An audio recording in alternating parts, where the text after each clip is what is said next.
सोहनपुर गांव में रामलाल नाम का एक लकड़हारा रहता था। वो अपनी जीविका चलाने के लिए गांव के पास के ही जंगल से रोज लकड़ियां चुनता और उन्हें बेचकर कुछ पैसे कमा लेता था। इसी तरह उसका गुजारा चल रहा था। कुछ दिनों के बाद रामलाल की शादी हो गई। उसकी पत्नी बड़ी खर्चीली थी, इसलिए अब उतनी लकद्धियों को बेचकर घर चलाना मुश्किल हो गया था। ऊपर से रामलाल की पत्नी कभी नए कपड़े खरीदने के लिए तो कभी किसी दूसरी चीजों के लिए रामलाल से बार बार पैसे मांगती थी। अगर पैसे न मिले तो रूठ जाती। रामलाल अपनी पत्नी से बहुत प्यार करता था, इसलिए उसकी नाराजगी वो बर्दाश्त नहीं कर पाता था।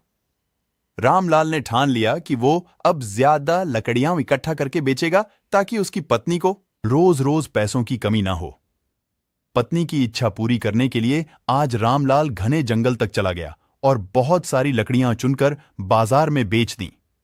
ज्यादा लकड़ियों के ज्यादा पैसे मिले तो खुश होकर रामलाल ने सारे पैसे अपनी पत्नी को दे दिए।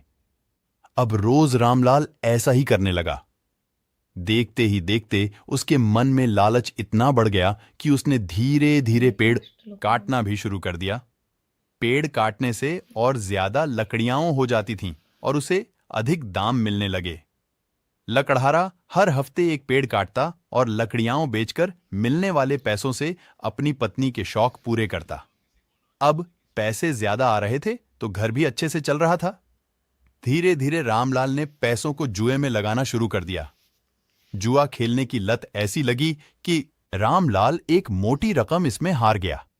अब इस रकम को चुकाने के लिए रामलाल ने एक दो मोटे मोटे पेड़ काटने का फैसला लिया।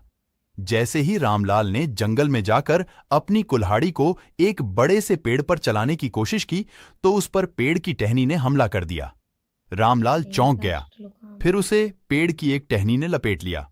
रामलाल कुछ समझ नहीं पाया कि यह सब क्या हो रहा है। तभी पेड़ से आवाज आई, मूर्ख, तू अपने लालच के चक्कर में मुझे काट रहा है।